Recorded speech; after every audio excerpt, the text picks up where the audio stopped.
Healing and anti-heal has been a big talking point for a number of years now, with behavior having a fairly consistent tendency to buff or nerf either healing or anti-healing every few months seemingly out of the blue.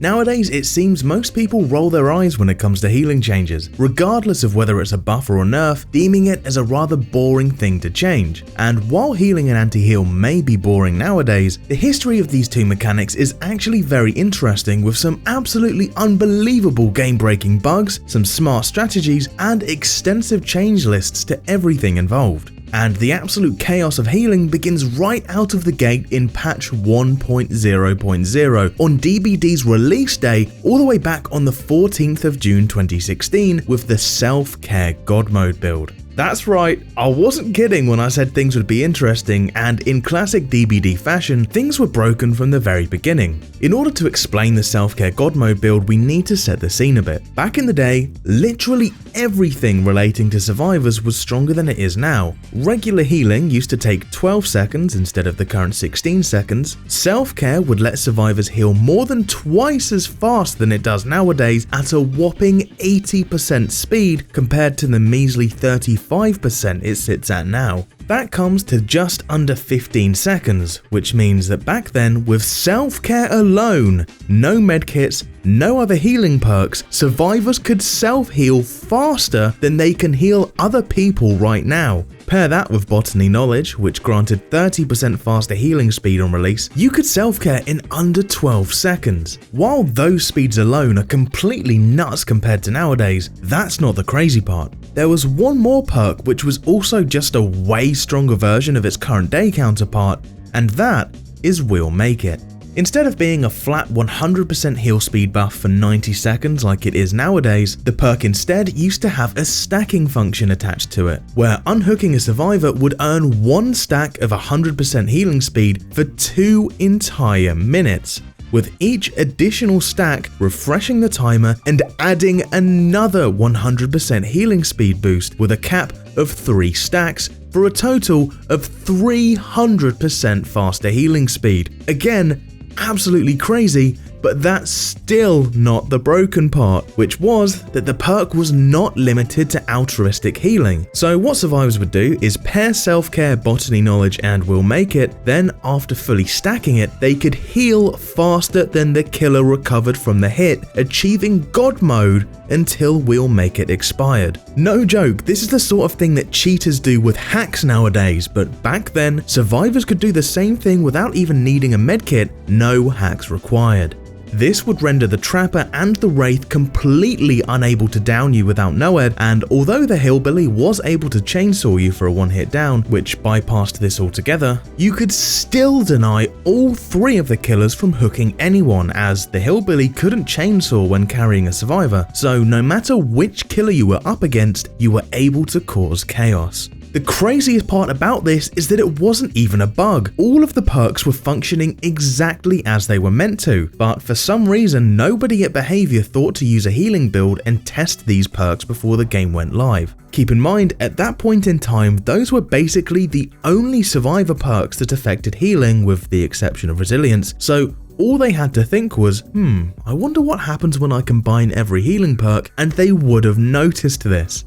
As more and more people caught onto this build and discussed just how unfair it was, being literally unkillable, there were already some people defending it, saying that people who wanted it nerfed were gating fun, or that it's fine because you had to work to build up those We'll Make It stacks. Now, if you're thinking just use Sloppy Butcher, I like your problem-solving mentality, but that's also a no-go, as Sloppy Butcher originally wasn't even an anti-heal perk. On release, all it did was make the survivor drop pools of blood more frequently, and that's it. So there really wasn't anything killers could do other than go for a different survivor and leave them slugged until We'll Make It expired, as the God Mode survivor would just indefinitely body block the hook. It wouldn't be until patch 2.1.0 on the 24th of July 2018 when Sloppy Butcher would finally get the mangled anti-heal effect. And while I agree that it wasn't exactly a walk in the park getting Will Make It fully stacked without someone else stealing the unhook from you,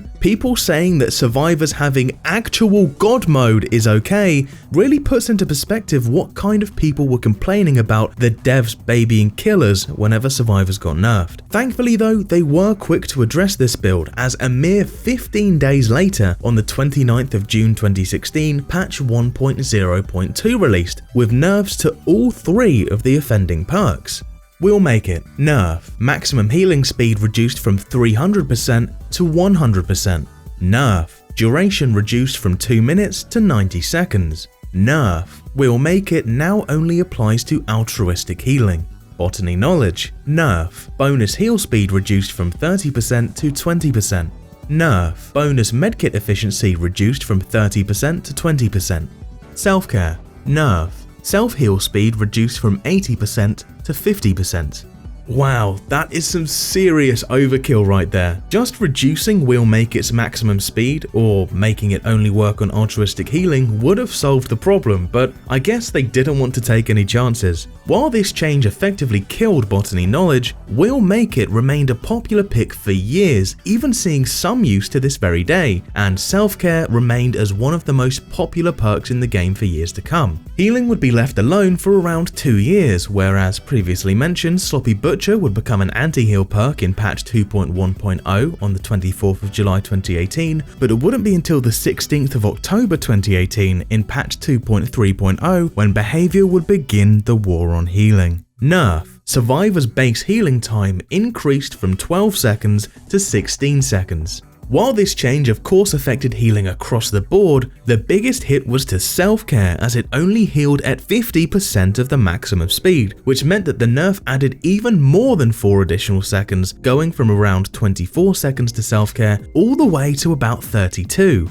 This was the point in time where people started to say that self-care is dead, and I can understand why. The first reason is that spending upwards of 30 seconds sat there healing yourself, providing nothing of value to your team, was incredibly inefficient. It was 30 seconds you could have spent repairing a gen, and considering gens only took 80 seconds to fully repair back then, you could have spent that time to get just under 40% of a gen done. The other key factor was that it simply wasn't fun to sit there and watch that self-care bar fill up. You already spend most of the match watching bars fill up, at least if you're someone that actually plays the objective, so who would want to add to their laundry list of bars to fill with another 32-second self-care bar? Of course, looking back, we can see that self-care was definitely not dead, as it still remained as one of the top survivor perks for many years to come, and any survivors who are any good at the game would simply equip Dead Hard and happily stay injured all game long. Speaking of staying injured, 5 months later, on the 19th of March 2019, Thanatophobia received its first of many changes to come.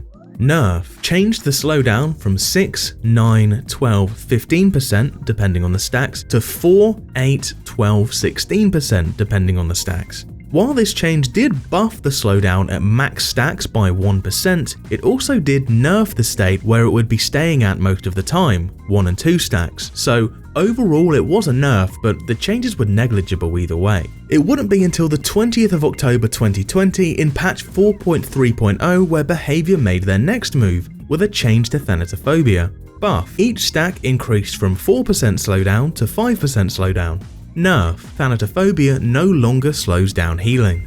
The dev stated that this change was because the counter to Thanatophobia was, of course, healing, but it didn't make sense for Thanatophobia to slow down healing too, as it was effectively countering its counter, and to make up for the lost value since it no longer slowed down healing, they gave an extra 1% slowdown per stack. That's fair enough logic, to be honest. I respect it. After that, there was a year of peace in regards to healing and anti-heal. Sloppy Butcher and Thanatophobia were both used very frequently, even if people drastically overestimated their value on a mathematical level. Self-care was still very popular even with that hefty trade-off of the amount of time it wasted, and all seemed mostly okay in regards to balancing these two mechanics. Until exactly 1 year later. The Witching Hour. Or as Behavior put it, the Hour of the Witch. Just as a side note, Behavior, you really fumbled it with that naming. The Witching Hour is so much catchier and is an actual concept in folklore. Nobody ever says the Hour of the Witch.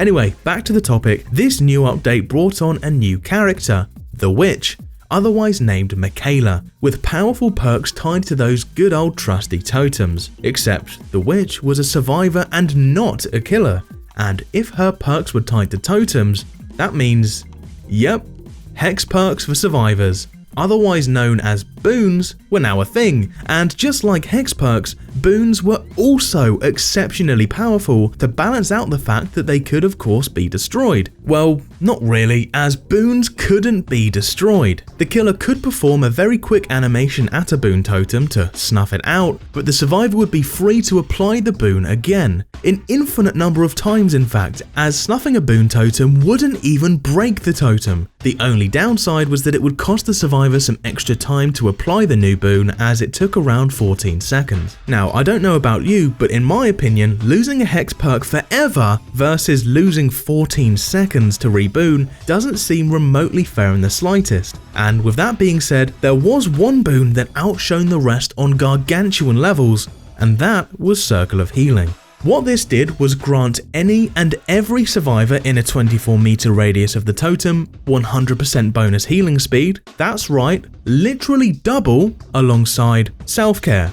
No, like literally self-care, 50% heal speed and all. So this meant with just one single person bringing the perk into the game, all 4 survivors would literally gain an extra perk, and anyone who grouped up within the range and opted to heal each other would heal up in only 8 seconds. Additionally, all 4 survivors could see the totem's aura from an infinite range, so they didn't even have to invest time to at least hunt down the totem if they didn't know where it was. Now, this might come as a little bit of a shock, but it turns out this shifted the healing balance far into the survivor's favor, making healing the strongest, fastest, and easiest it had ever been in the history of DBD, and things stayed this way for 3 months, until the 25th of January 2022 in patch 5.5.0, where Circle of Healing received its first nerf.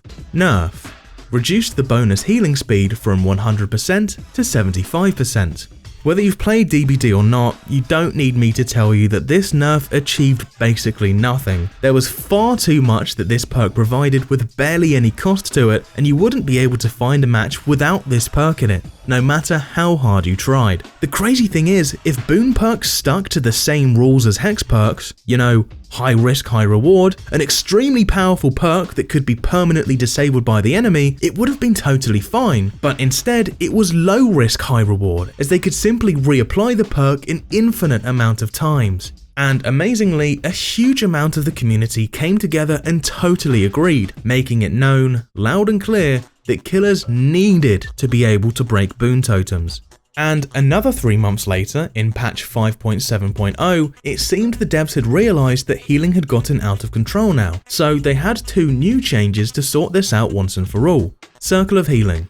Nerf reduced the bonus heal speed from 75% to 50%. Sloppy Butcher. Buff. On top of its existing effects, unfinished heal bars now regress. Still no actual counter to boon totems, but at least that bonus heal speed on Circle of Healing was much more reasonable now.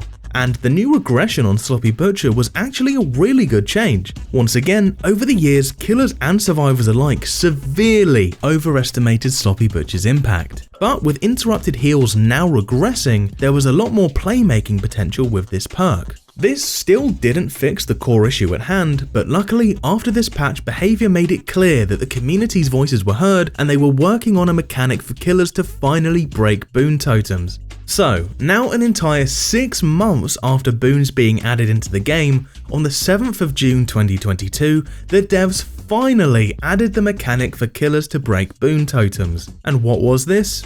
New perk, Shattered Hope. Allows the killer to break boon totems and reveals nearby survivors' auras after breaking one. Are you serious? This is why behavior have the reputation they have. After 6 entire months of an insanely overpowered perk running rampant, they finally add a fix, but only in name. It wouldn't be worth running, as killers would instead be missing out on one of their 4 other perk slots, whereas survivors get that ability base kit for free. It's not even a tiny balancing issue that can be forgiven, it's just a straight up lack of common sense, which, needless to say, did not solve the issue. Not to mention that there were 5 totems on each map, so the killer would still have to break the boon 5 times versus survivors breaking a hex 1 single time. While equipping this perk would somewhat deal with the OP Circle of Healing, the killer would in turn miss out on 25% of their build, so it's a lose-lose situation. And wouldn't you know it, healing was still out of control. It seemed to have the devs stumped. I mean, what on earth could possibly be causing survivors to heal up faster than ever? Well, 1 month later, on the 19th of July 2022, in patch 6.1.0, the devs had the solution. Self-care, nerfed from 50% speed down to 35% speed. Thanatophobia, buffed from 5% per stack to 5.5% per stack. Alongside an indirect buff to Thanatophobia, as gens would now take 90 seconds to repair instead of the previous 80 seconds, which meant that the percentage-based slowdown from Thanatophobia benefited even more. Yeah, that's it, it was definitely self-care causing all the issues, and buffing Thanatophobia at the same time as increasing gen speeds definitely won't have any side effects the devs weren't expecting. Well, surprise surprise, 2 weeks later in patch 6.1.2, there was a nerf to Thanatophobia. Nerf reduced the slowdown from 5.5% per stack to 2% for the first 3 stacks, then 14 for the 4th stack. What on earth are they doing?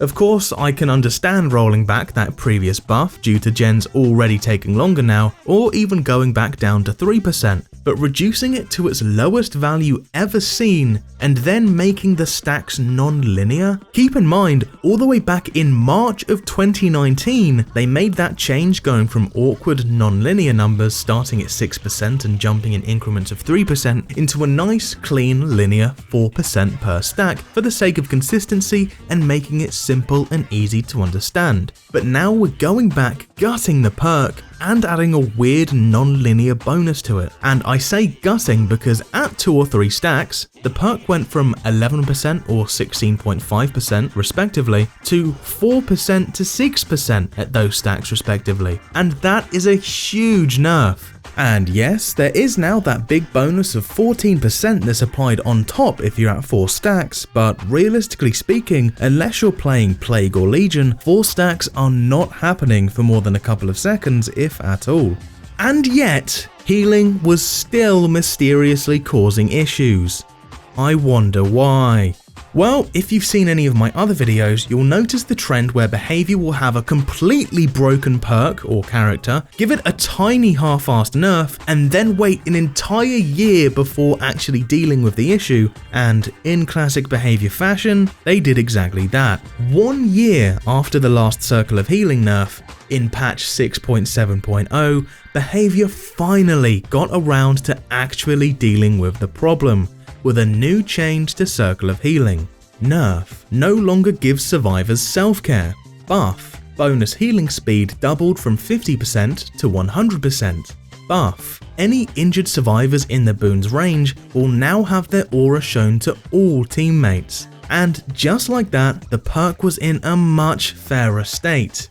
While still being extremely powerful, effectively being a team-wide botany knowledge times 2, it still wasn't a whole extra perk like it was before. But behavior still weren't done with healing. In the very same update, there also came changes to all medkits. Change, all medkits now have 24 charges. Buff, all medkits now heal faster. Nerf, all medkits self-heal 33% slower. Nerf, many add-ons nerfed. Again, I would say that is probably overkill to do all of that in one patch. Maybe they were good changes, maybe they were bad, but I would have personally said to push the Circle of Healing nerf first, see if that fixes the issues, and then do the medkit changes later if it still wasn't enough. But what do I know? Overall though, if we zoom out and look at the bigger picture, it seems that behavior can't make up their mind in regards to healing. It seems like they're constantly going back and forth between making healing nuts, nerfing healing, buffing anti-heal, then gutting it again, rinse and repeat. It doesn't seem like their goal is to actually strike a perfect balance between the two, instead just alternate between one extreme to the other. Only time will tell what comes next.